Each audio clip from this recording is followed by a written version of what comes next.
When you think of sexism, what comes to mind? For most people, including myself in the beginning, they would think of sexual harassment. Sexism is a much broader topic that encompasses more than just sexual harassment.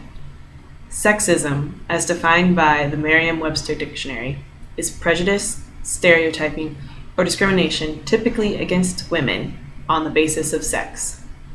Sexism in the workforce takes a few common forms, such as wage discrimination, sexual harassment, and inability to be recognized for work or promotions. Through my presentation, I will explain what I have learned about sexism through research, movie analysis, and my cultural immersion activity. My initial assumptions about sexism are as follows. The first being, almost all women have experienced some form of sexism. Two is, men tend to harbor more sexist thoughts and behaviors than women. And third, women respond better to sexism awareness education than men. As a woman myself, these assumptions that I believed to be true were easy for me to define before my research. And I will explain how I saw these assumptions through my analysis of Legally Blonde, the research I have done, and again, my cultural immersion experience. Legally Blonde is a movie that I'm sure many of us have seen. For those of us who haven't, I will give you a brief summary of the movie. Legally Blonde is about a sorority woman named Elle Woods. She is president of her sorority Kappa Nu and is dating a young man named Warner. Elle believes that he is going to propose, but he instead dumps her because she is not smart enough for him as he is going to be attending Harvard Law in the fall. She is determined to win him back and successfully gets into Harvard Law as well. She is then able to obtain a highly coveted internship with Professor Callahan, as well as with Warner and his new girlfriend, Vivian. She ends up leaving the internship when her professor tries hitting on her after she came up with some good information on the case. She ends up leaving, winning the case, and graduating as valedictorian. I'm sure from my brief description, you can already see moments of sexism.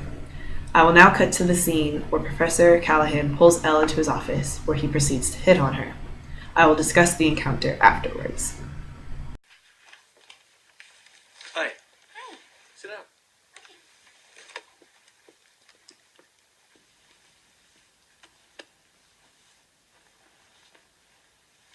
Is everything all right? You followed your intuition today, and you were right on target. I should have listened. Thank you. About the alibi, I'm sorry. I'm impressed that you took the initiative to go there and get it. That's what makes a good lawyer.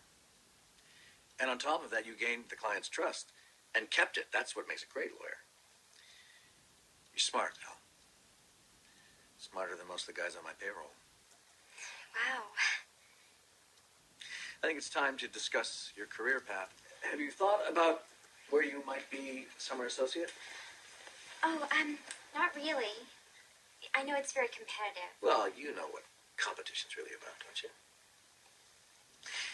It's about ferocity, carnage, balancing human intelligence with animal diligence. Knowing exactly what you want and how far you'll go to get it. How far will Elle go? Are you hitting on me? You're a beautiful girl. So everything you just said? I'm a man who knows what he wants. And I'm a law student who just realized her professor is a pathetic asshole. Too bad. I thought you were a law student who wanted to be a lawyer. I hope all of you were able to see the clear example of sexism in this clip.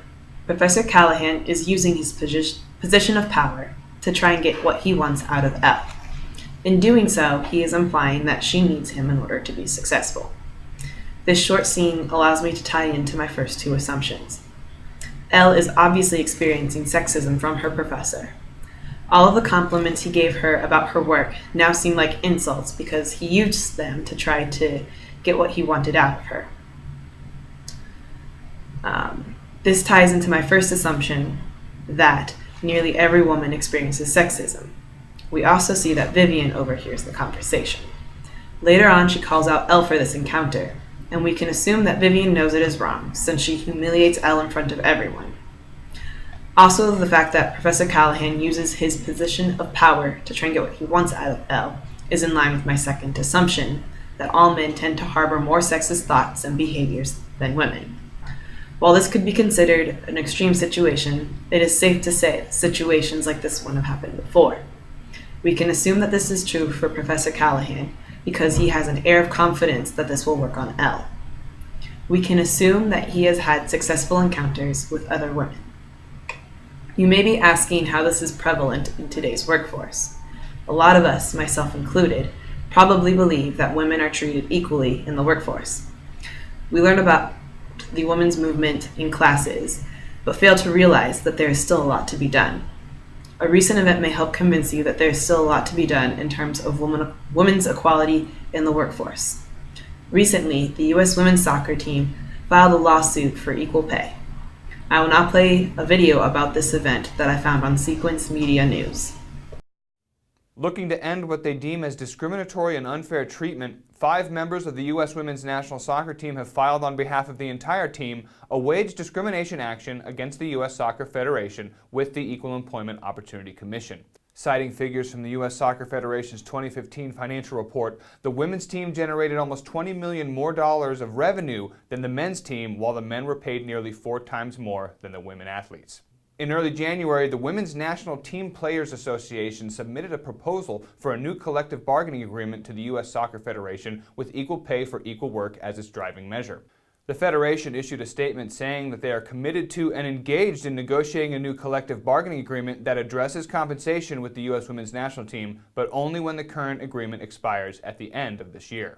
Members of the U.S. men's soccer team have spoken up in support of the women's team and their equality. The U.S. women's soccer team is currently training for this summer's Olympics in Brazil. For Sequence Media News, thanks for watching. As you can see, the women on the U.S. women's soccer team feel that they are being discriminated against simply on the basis of sex. They believe they should be paid off of performance and the amount of revenue that they bring in. While this story is still new, there is a lot that will go on to this lawsuit. It is easy for everyone to rally behind the women's team's desire for equal pay. This also ties into my first assumption that almost every woman experiences some form of sexism.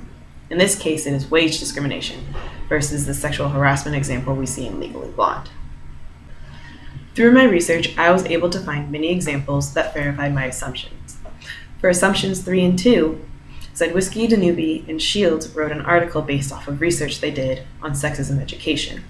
They pulled together college students and measured the retention of sexism education. As predicted, women responded best to the study and retained information better. This ties into assumption 3, that I stated women respond better to sexism awareness education than men. They assume that men didn't retain information as well due to the fact that they are usually the perpetrators of sexism. This education causes them to have to change their thoughts and behaviors, which is not desirable. This ties into my second assumption that men tend to harbor more sexist thoughts and behaviors than women. For assumptions 1 and 2, Rolfe wrote about how women can be encouraged to go into masculine-dominated fields. The main example was the computer programming industry. There are a lot of barriers for women going into these fields. And once in, a lot of women aren't given the credit due by male superiors. Women's organizations, such as Ladies Learning Code, help to encourage women to go into these fields and be successful. This ties into my assumptions because women in masculine-dominated fields tend to experience a lot of sexism. And it also ties into my second assumption that men harbor more sexist thoughts and behaviors than women due to the fact that in these masculine-dominated fields, women aren't given credit due to them by their male superiors.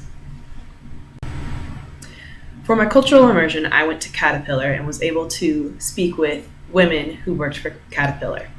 They work in a masculine-dominated industry and had many stories to tell me about experiences they held and experiences that other people they knew held in terms of sexism. A lot of them had stories of friends who had experiences with male superiors who did come on to them in a sexual manner. I was able to see that these women held a lot of experiences that I saw through research and through my movie analysis of Legally Blonde. I thought that this was a very beneficial experience for me, and I could see that all of my assumptions held true. Almost all of the women that I spoke to had experienced some form of sexism, most of them in the case of sexual harassment, or they knew of someone who had experienced sexism and had stories to tell. Also, through my experience, I was able to see that men do tend to harbor more sexist thoughts and behaviors towards women, as they explain their stories to me of their male superiors coming on to them and making opportunities available to them simply due to the fact that they were women and they had something to gain from them,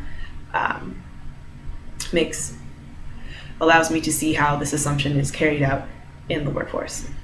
I was not able to see how Assumption 3 was applied in the workforce due to the fact that they couldn't tell any difference due to the sexual harassment courses that they were required to take each year. Through my movie analysis, research, and cultural immersion, I have been able to see how sexism is a global issue that impacts many women in the workforce today. I was able to explore my 3 assumptions that almost all women experience some form of sexism, men harbor more sexist thoughts and behaviors than women, and women respond better to sexual awareness education than men.